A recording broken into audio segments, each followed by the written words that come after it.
Nagaanii fi araarri Waaqayyoodha lafa biyya jirtan hundumaatti isiniif haa ta'u. Qulqulloota saba Waaqayyoodhaa kan taatan hundumti keessan akkam jirtu. Yesus Kiristoosidhaaf galanni guddaan haa ta'u.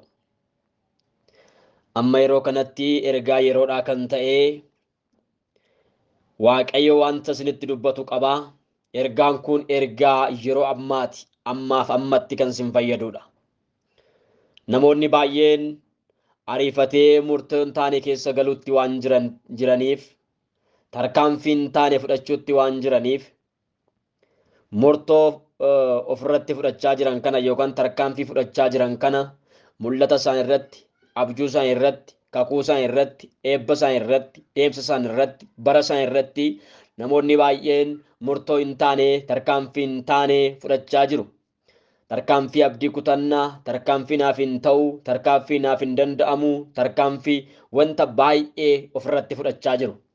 Kanarraa kan ka'e Waaqayyo sagalee isaa kakuu moofadhaa jalqabee kakuu haaraatti waan na keessa kaa'e waan jiruu fi kakuu moofaa keessaa eegaleetan akkasumatti gara kakuu haaraatti tarkaanfadhaa jechuudha.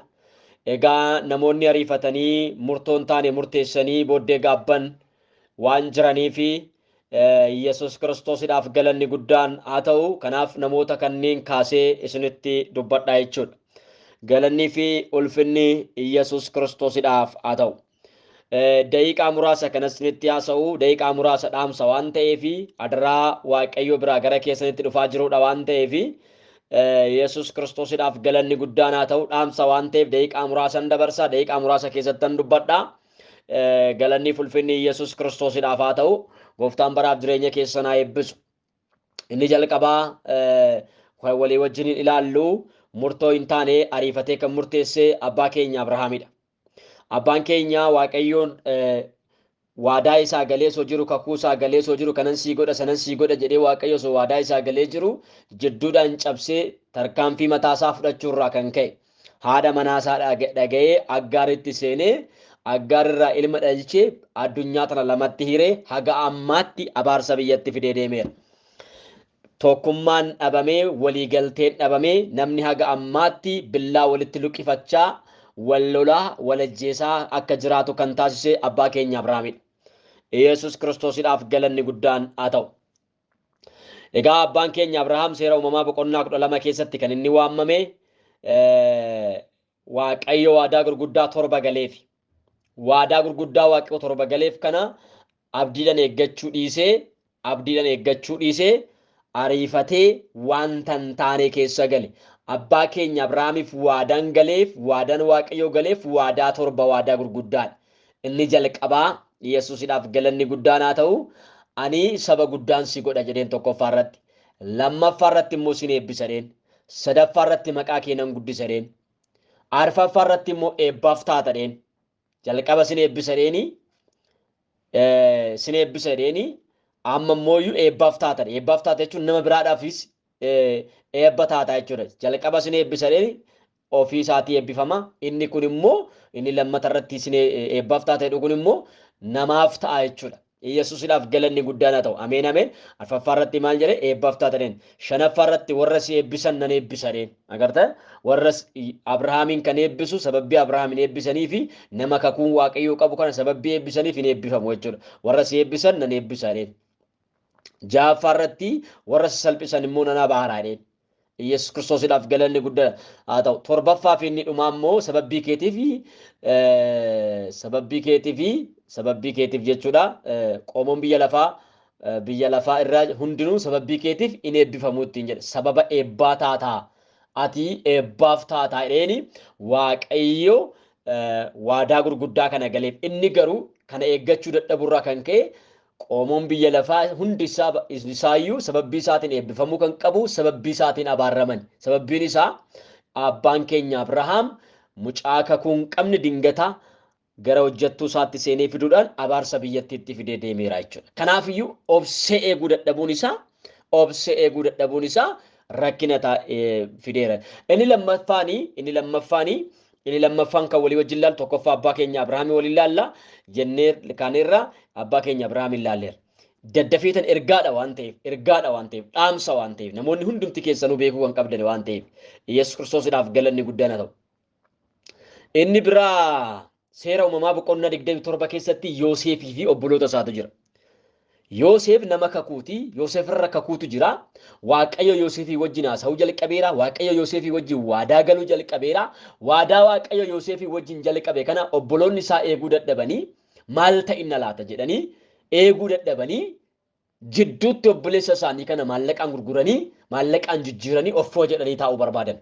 Garuu wanti Waaqayyo jedhe waan hin hafneef, wanti Waaqayyo jedhe raawwatamuun isaa waan hin oolleef obboloota isaa kanarratti raawwatameera. Gaafa Yoosefiif raawwatamu ni gaabban. Gaabbii guddaa keessa galan. Yesuus Kiristoosiidhaaf galanni guddaan haa ta'u. Ni gaabban garmalee gaabban. Seera uumamaa boqonnaa 37, 38, 39 akkasuma 40 waa'ee isaadha kan inni haasa'u jechuudha. Waa'ee abbaa keenya Yoosefii haasa'a jechuudha. Yesuus Kiristoosiidhaaf galanni guddaan haa ta'u. Ameen ameen ameen.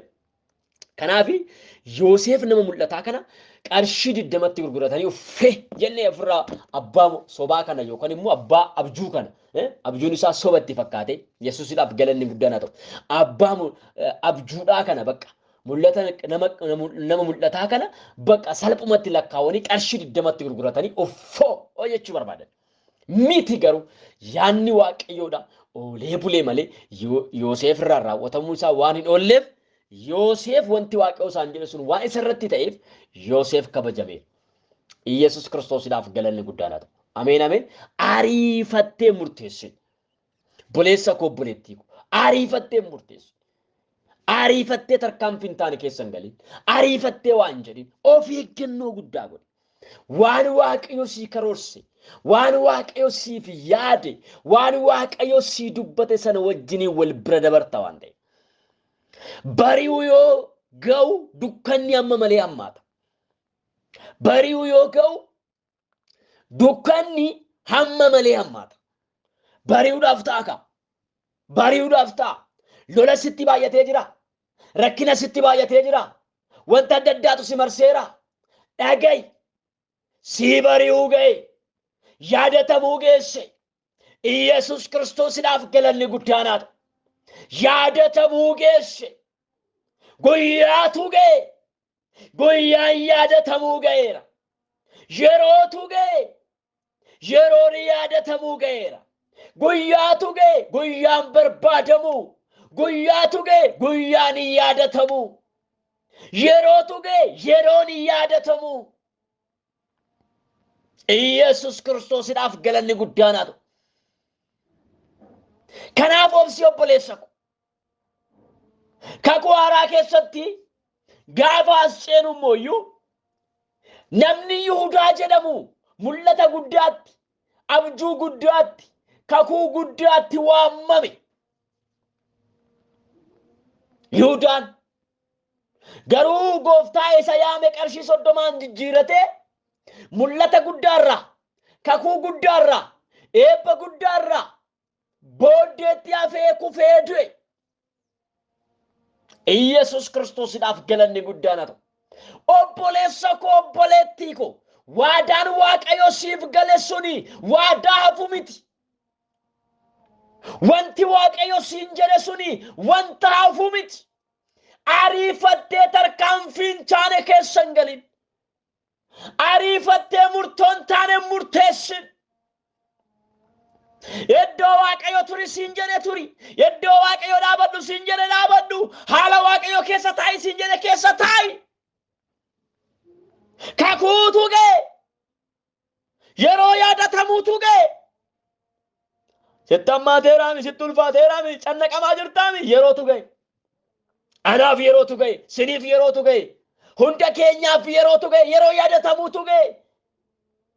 Yesuus Kiristoosiidhaaf galanni guddaan haa ta'u.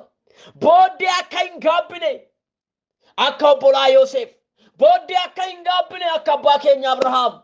Booddee akka hin gaabbine akka Yihudaa. Yihudaan hin gaabbee. Booddee barbaadee dhabe. Namni biraa immoo tokko jira. Esawu namni jedhamu. Esawu namni jedhamu. Yesus Kiristoosiidhaaf galanni guddaan haa ta'u. Namni biraa immoo tokko jira. Esaawu kan jedhamu tokko jira. Esaawu maal naaf godhaa? Ani amma barri koo dulloomeera. Ani dulloomeen jira. Gatii maalii naaf qaba jedheeti obboleessa isaatti hangafummaa gurgurate. Ittootti hangafummaa jijjiirate. Buddeenatti hangafummaa jijjiirate. Waan gatii hin qabnetti waan gatii qabu geeddarate. Wanta bu'ee baduutti wanta hin argamne qaalii kan ta'e gatiin isaa wuddii kan ta'e lammaffaa deebi'ee kan hin argamne hangafummaa isaa obboleessa isaa Yoosefitti gurgurate. Macaafni qulqulluun yommuu nutti himu akka Esaawu hin ta'inaayidha. Esaawu hangafummaa isaa gurgurateeti booddee barbaadee dhabe. Booddee barbaadee dhabe Esaawu. Hangafummaa isaa erga gurguree booddee jedhee barbaadee dhabe. Iyyee barbaadee dhabe. Soqee dhabe. Argachuudhaaf ni dhabe. Bitachuuf hin dandeenye. Hangafummaa kee hin gurgurin. Waadaa Waaqayyoo sii gale sana, kakuu Waaqayyoo sii gale sana gadi dhiisin. Yesus Kiristoosiidhaaf galanni guddaan haa ta'u. Booddee barbaaddeen argattu. Esaawu booddee na barbaadee nan argadha jedhee yoo hawwu garuu hin arganne irraa kufeera waan ta'eef. Ulfina sana irraa kufeera waan ta'eef. Waan isaa kenname sana irraa kufeera waan ta'eef. Waa'ee Esaawu seera waa'ee Esaawu siniifan dubbisa macaafa qulqulluu keessaa. Akkas jedha. Barreessan Ibrootaa bifa gaariidhaan lafa kaa'ee jira waan ta'eef isa sinii dubbisa. Waa'ee Esaawu. Waa'ee nama meeqaa sinitti meera? Abbaa keenya Abrahaam tokko, lammaffaa obboloota Yoosef, sadaffaa Yihudaa, arfaffaa Esaawu sinitti maara. Yesus Kiristoosiidhaaf galanni guddaa haa ta'u. Ameen ameen. Namoonni baay'een akka dammaqanii yaada isaanii geeddarataniif Waaqayyo ergaa kana kan na keessa kaa'e. Eshi 16 akkas jedha 12 namni tokko illee akka Esaawu isa hangafummaa isaa nyaataa tokkitti itti gurguree nama halaalummaatti jiraatu yookiis nama wanta qulqullaa'aadhaan mormuu hin ta'ina. Booddee garuu Esaawu eebba argachuudhaaf barbaadetti akka irraa gatame hin beektu. Deebisees argachuudhaaf boo'ichaan yoo barbaade iyyuu yaada isaa geeddarachuudhaaf karaa hin arganne. Yesuusiidhaaf galanni guddaa haa ta'u. Esaawu hangafummaa isaa erga gurguratee booda boo'icha guddaadhaan barbaadaa ture. Hangafummaa isaa kana deeffachuudhaaf hin dandeenye. Irraa gatameera waan ta'eef. Yesus Kiristoosiidhaaf galanni guddaa haa ta'u. Abbaa keenya Abrahaam bira osoo dhaqxanii wanta hojjete kana gaabbee keessa deebi'uudhaaf hin dandeenye. Maal godha? Esaawu mana isaatti dhalateera. Esaawun jedha Ishmaa'eel mana isaatti dhalateera. Maal godha? Akkam gochuu danda'a? Wanti hin taane keessa gale ariifate. Badaa gaabban obboloonni Yoosef. Akka malee gaabbe Yihudaan Yesuusin gurgurachuu isaatti waan godhu dhabee deemee of rarraase. Gaabbee dadhabe bakka deeffachuudhaaf gaabbee dadhabe. Esaawu deeffachuudhaaf gaabbee dadhabe. Booddee gaabbite obboleessa ko. Booddee gaabbite obboleettii ko. Waan booddee si gaabbisiisu keessa hin galin. Obsi yaada Waaqayyoo si keessa kaa'e sana hamma xumurtutti obsi. Waan Waaqayyoo si dubbate sana hamma xumurtutti obsi. Waadaa Waaqayyoo si gale sana hamma bira geessutti obsi. Obsa si gaafata. Obsi. Yesus Kiristoosiidhaaf galanni guddaan haa ta'u. Obsi. Turiitii eegi gooftaa. Yoo tureeyyuu inni dhufaa turii eegi. Achiin hin hafu Waaqayyo yoo tureeyyuu dhufee waadaa kee raawwata. Guyyaa tokko aduun sii ba'a. Guyyaa tokko imimmaan ija kee irraa haqama. Guyyaa tokko gaafiin kee ni deebi'a. Guyyaa tokko abaarsi kee ni hafa. Eebbatti geeddarama. Har'a wanti si marsee ta'u cumarti isaayyuu si dhiisee deema. Yesus Kiristoosiidhaaf galanni guddaan haa ta'u. Hafuura tokkon arga. Hafuura namoota abdii kutachiisu. Waadaan Waaqayyoo sii gale meerree? Wanti Waaqayyoo siin jedhe maarri meerree? Inumaayyuu faallaa isaa sirratti ta'aa jira. Inumaa wanta akkasii sirratti ta'aa jira kan siin jedhu kan sitti haasa'u. Wanti Waaqayyoo siin jedhe waadaan Waaqayyoo sii gale suni meerree? Kakuun Waaqayyoo sii gale suni meerree? Abdiin Waaqayyoo sii gale suni meerree? Wanti Waaqayyoo siin jedhe suni meerree? Yesus Kiristoosiidhaaf galanni guddaan haa ta'u. Meerre. Meerre. Jedhee namoota baay'ee abdii kan kutachiisu afura tokkon arga. Maqaa Yesuusiin waraaneera. Humna dhiiga Hoolichaadhaan waraaneera. Afura abdii kutachiisu. Afura sodaachiftu kan naasistu. Sodaa kan itti naqxu. Abdii kutachiisaa kan itti naqxu. Maqaa Yesuusiin si waraaneera. Si waraaneera. Ol kaasa harka keessan. Ol kaasa harka keessan. Ifatami maqaa Yesuus Kiristoosiin. Rukutami maqaa Yesuusiin. Waraanami maqaa Yesuusiin. Rifeensa mataa isaanii jalqabee qeensa miila isaaniitti ibidda Waaqayyoo waameera. Ibidda maqaa Yesuus Kiristoosiin. Ergamaan du'a. Kakuu kan ajjeestu. Mul'ata kan ajjeestu. Abjuu kan ajjeestu. Waraanami maqaa Yesuus Kiristoosiin. Waraanami abjuu dhalootaa kan ajjeestu karaatti kan hambistu. Mul'ata isaanii kakuu isaanii karaatti kan hambistu. Waraanami ibiddi Waaqaa si haa nyaatu. Waraanami ibiddi Waaqaa si haa nyaatu. Nagaa isaanii kan nyaattu. Eebba isaanii kan nyaattu. Balbala hojii kan itti cuftu. Maqaa Yesuus Kiristoosiin si waraaneera. Maqaa Yesuusiin si waraaneera. Maqaa Yesuusiin si waraaneera.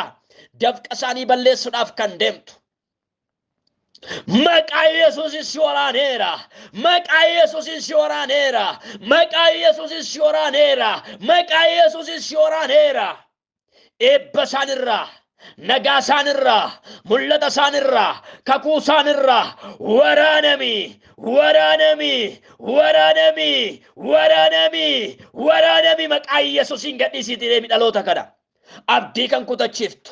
Kan itti dukkaneessite. Waraanami maqaa Yesuus Kiristoosiin ibiddi Waaqaa si haa nyaatu. Waraanami maqaa Yesuus Kiristoosiin ibiddi Waaqaa si haa nyaatu. Sammuu isaanii gadhiisi.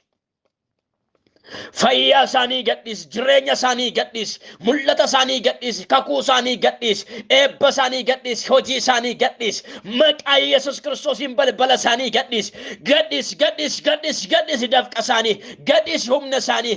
Gadhiisi maqaa Yesuusiin kadhannaa isaanii.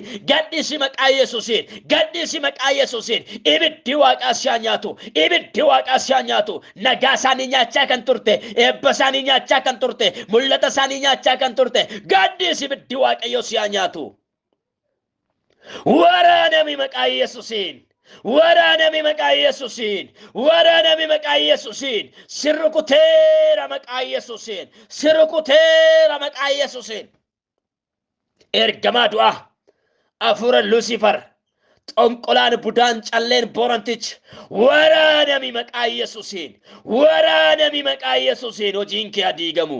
Waraanami maqaa Yesuusiin hojiin kee diigamu. Karoorri kee diigamu. Kaayyoon kee diigamu. Ergamni kee karaatti kan hafe haa ta'u. Ergamni kee karaatti kan hafe haa ta'u. Gubadhu maqaa Yesuusiin gadhiisi deemi. Gubadhu maqaa Yesuus irratti kan hojjisiifamte. Irratti kan hojjisiifamte. Fotoo isaaniitiin, uffannaa isaaniitiin, waan dibataniin, waan uffataniin, waan nyaataniin, waan dhuganiin, biyya keessatti, biyya alaatti irratti kan hojjisiifamte. Waraanami. Dhiiga isaanii irratti, fotoo isaanii irratti, jireenya isaanii irratti, maqaa isaanii irratti, rifeensa isaanii irratti, qaama isaanii irratti hojjisiifamtee kan jirtu. Rukutami maqaa Yesuusiin ibiddi Waaqaa si haa nyaatu. Bu'ee keessaa.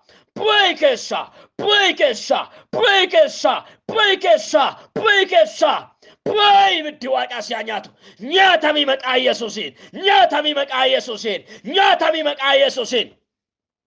Dhaloonni kun ariifatee lafa kakuu isaanii hagaan sagalee kana booddee lallaba kana booddee ergaa kana booddee namoonni baay'een lafa kakuu keessanitti deebitu, lafa mul'ata keessanitti deebitu, lafa abjuu keessanitti deebitu, yaada keessan geeddarattu. Ergamaan Waaqayyoo halkan abjuudhaan gara keessan dhufee yaada keessan geeddarsiisu. Meerrabaa jaalabaa diyaboos yaada keessan geeddarsiisu.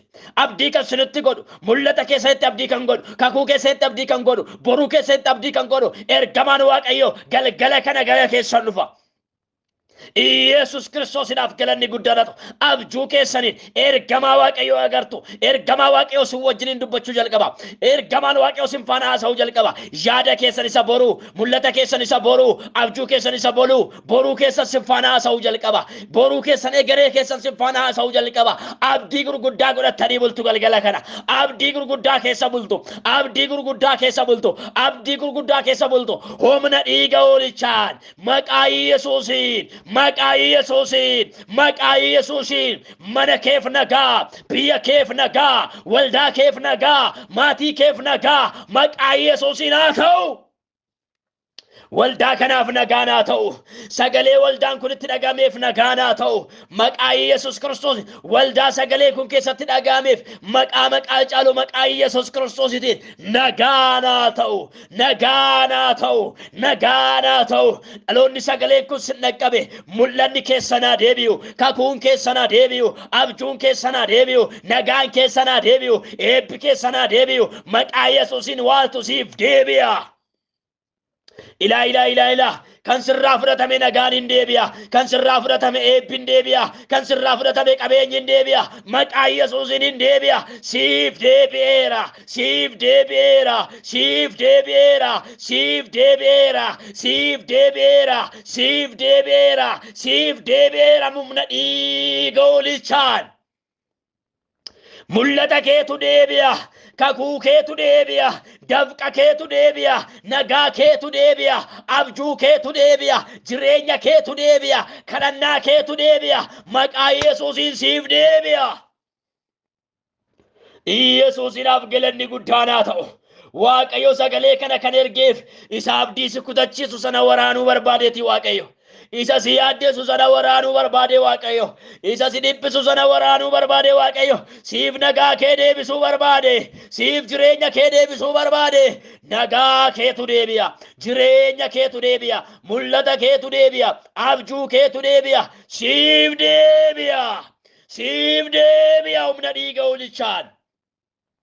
Nama tokko nagaa turraa fudhatame, tokko fayyaa turraa fudhatame, tokko qabeenya turraa fudhatame, tokko jireenya turraa fudhatame, tokko kadhannaa turraa fudhatame, tokko sagalee Waaqayyoo dubbisuu turraa fudhatame. Amma maqaa Yesuusiin siif deebi'a. Iji kee ni banama, gurri kee ni banama, lapheen kee ni banama. Maqaa Yesuusiin wanti si jalaa cufamee ture hin banama. Cufaan kee ni banama. Cufaan kee ni banama. Cufaan kee ni banama. Ilaa kan sirraa fudhatamee ture har'a sii deebi'a. Galgala kana sii deebi'a. Siif deebi'a. Siif deebi'a. Siif deebi'a. Siif deebi'a. Siif deebi'a. Siif deebi'a. Siif deebi'a. Siif deebi'a. Siif deebi'a. Siif deebi'a. Siif deebi'a. Makraa joolaa baadiyyaboos. Siif deebi'a. Siif deebi'a. Yesuus Kiristoosiidhaaf galanni guddaan haa ta'u. Ilaa wanti sirraa fudhatamee ture siif deebi'a. Yesuusiidhaaf galanni guddaan haa ta'u. Yoom kun naaf guuta, yoom kun naaf ta'a, yoom naaf dabalama inni narraa hir'ate kan jettu siif dabalama maqaa Yesuusiin. Yesuusiidhaaf galanni guddaan haa ta'u. Abaarsichi rukutameera, xonqolichi rukutameera, digimtichi rukutameera, jinniin rukutameera, jawween rukutameera, bofichi rukutameera, inni bofaan hojjetu, inni jawween hojjetu rukutameera. Rukutameera. Bineensaan beelladaan kan hojjetu rukutameera. Ilma namaatiin kan hojjetu rukutameera.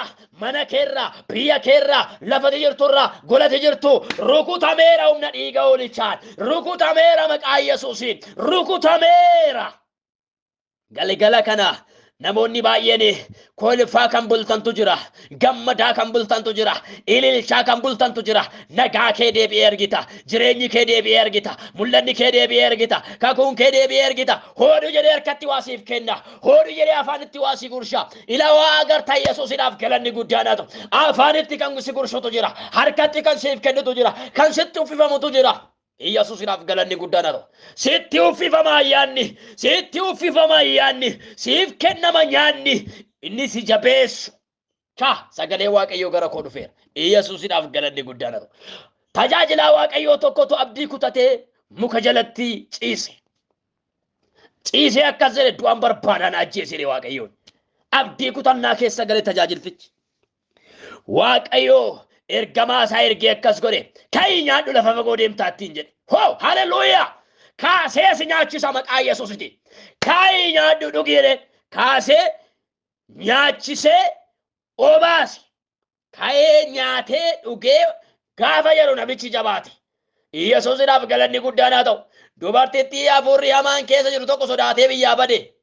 Eliyaas namni Waaqayyoo hafuurri Waaqayyoodhaa nyaachisuudhaan obaasuudhaan gaafatti galu karuma dhufeerra deebi'ee Yesuusiidhaaf galanni guddaan haa ta'u. Ofii isaatii biyya san keessaa kan ba'u bichaa miti.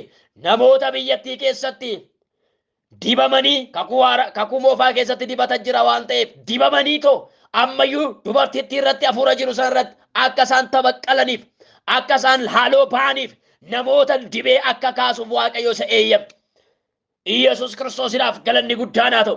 Inumaayyuu tajaajilaatu biyyattii keessaa baqata osoo hin taane tajaajilaatu biyyattii keessa dabalamadhe Waaqayyo. Yesuusiidhaaf galanni guddaan haa ta'u. Ilaa mul'ata kee dhiistee balbala cufattee teessa osoo hin taane mul'ata sii dabalama inumaayyuu. Kakuu kee irratti kakuun dabalameera galgala kana. Eebba kee irratti eebbi dabalameera. Abjuu kee irratti abjuun dabalameera. Siif dabalama maqaa Yesuusiin. Siif dabalama maqaa Yesuusiin. Siif dabalama maqaa Yesuusiin. Ka'ii nyaadhu ittiin jedhe Waaqayyo. Eliyaas nama Waaqayyooti. Ka'iitii nyaadhu.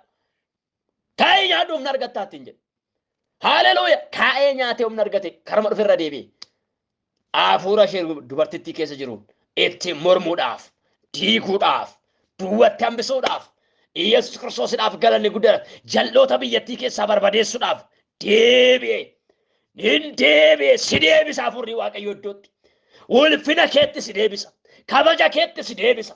Ilaa nama baay'ee kopheetu irraa baafame, nama baay'ee uffatatu irraa baafame, nama baay'ee arrabatu irraa fudhatame, inni ittiin dubbatu arrabni isaa irraa fudhatame, kakuutu irraa fudhatame, abjuutu irraa fudhatame, mul'anni gurguddaan irraa fudhatame, qullaa isaanii itti dhaga'ama, qullummaatu itti dhaga'ama, duwwummaatu itti dhaga'ama. Har'a garuu seenaan geeddarameera. Har'a garuu seenaan geeddarameera. Har'a garuu wanti haaraan ta'eera. Mana keef ta'eera, biyya keef ta'eera. Wanti haaraan ta'eera. Sagalee kana ameen jedhaati fudhadha. Yesuus Kiristoosiidhaaf galanni guddaan haa ta'u. Yesuus Kiristoosiidhaaf galanni guddaan haa ta'u. Kakuun kee ni deebi'a, mul'anni kee ni deebi'a, abjuun kee ni deebi'a, fayyaan kee ni deebi'a, jireenyi kee ni deebi'a. Maatiin keessan kan deebi'utu jira. Ilaa maatiin keessan kan deebi'utu jira. Ilaa maatiin keessanuu kan deebi'utu jira. Maatii keessaniif waan deebi'utu jira. Nagaan maatii keessaniif hin deebi'a. Maqaa Yesuusiin hin deebi'a. Maqaa Yesuusiin hin deebi'a. Fayyaan maatii keessaniif hin deebi'a. Mul'anni maatii keessaniif hin deebi'a. Ila ofirraa haftanii ormaafuu eebba taatu. Ormaafuu eebba taatu. Eebba sin godhata Waaqayyo. Yesuusiidhaaf galanni guddaan haa ta'u. Ergaa kana sheer godhaa namoota baay'ee biraan naaf ga'a. Waaqayyo namoonni baay'een tarkaanfii hin taane ariifatanii ofirratti waan fudhachaa jiraniif of eeggannoo akka isaan godhaniif sagalee kana keessa koo kan inni fide. Daqiiqaa muraasa kana keessatti Waaqayyo ergaa gurguddaa gara keessatti dabarseera. Daqiiqatu gabaabbate malee ergichi guddaadha. Ergaa guddaa, dhaamsa guddaadha. Akka abbaa keenya Abrahaam, akka obboloota abbaa keenya Yoosef, Yesuusiidhaaf galanni guddaan haa ta'u. Akka Yihudaa nama Yesuusin gurguratee akka Esaawu Yesuusiidhaaf galanni guddaan isaan gafummaa isaa gurgurate hin ta'ina. Bakka hin ta'ina. Obsaati eegaa. Waaqayyo waadaa isin eegale san raawwachuudhaaf jira. Yesuus Kiristoosiidhaaf galanni guddaan haa ta'u. Obsaati eegaa. Obsaati eegaa. Galgala kana galgalatti mul'ata gurguddaa argitan siniif haa ta'u. Galgalatti kakuun keessan haareeffamu haa ta'u. Hallelujah. Galgalatti abdeet taatan, galgalatti haaromtan, galgala haaromsaa Yesus Kiristoosiidhaaf galanni guddaan kadhannaan keessan galgalatti haareeffamu. Nagaan keessan galgalatti haareeffamu. Jireenyi keessan galgalatti haareeffamu. Galgalatti nagaan keessan, mul'anni keessan, abjuun keessan deebi'u isiniif haa ta'u. Ameen. Gooftaan isin haa eebbisu. Naaf eebbifamaa. Ergicha sheer walii godhaa. Ana obboleessa keessan Gammachuu Urgeedhaa. Lakkoofsa bilbila kootii Duwwaa 91299 1049 argachuu dandeessu. Waaqayyo ulaabantii waaqa baneessin haa eebbisu. Ergicha kana adaraa keessan sheer walii godhaa. Namni baay'een abdii kutannaa keessa akka jiran afurri waaqayyoo keessa koo bulche. Yesus Kiristoosiidhaaf galanni guddaan haa ta'u. Kanaafidha ergichi gara keessanitti kan dhufeef waaqayyoof galanni guddaan haa ta'u. Gooftaan isin haa eebbisu. Nama baay'eedhaaf hiikamsatu ta'a, haaromfamuutu ta'a, jijjiiramatu ta'a, gammachuutu ta'a, abdiitu ta'a, jabaachuutu ta'a, mul'ata ofii bira ga'uutu ta'a. Yesuusiidhaaf galanni guddaan haa ta'u. Diinatti garuu salphinni dhufeera. Seexanatti salphinni dhufeera. Jawweetti salphinni dhufeera. Isa jawweedhaan hojjetu hafuura bofaa, hafuura xonqolaa digimtii, hafuura illuminaati, hafuura 666 salphinnatu itti dhufe. Dhaloonni baay'een galgala kana harkaa mallaxu. Dhaloonni baay'een yeroo kana harkaa ba'u. Dhaloonni baay'een harkaa miliqu. Harkaa miliqsaa hafuurri waaqayyo. Yesus Kiristoosiidhaaf galanni guddaan haa ta'u. Naaf eebbifamaa. Shalom. Ayyaanni gooftaa isiniif haa baay'atu. Eebbifamaa.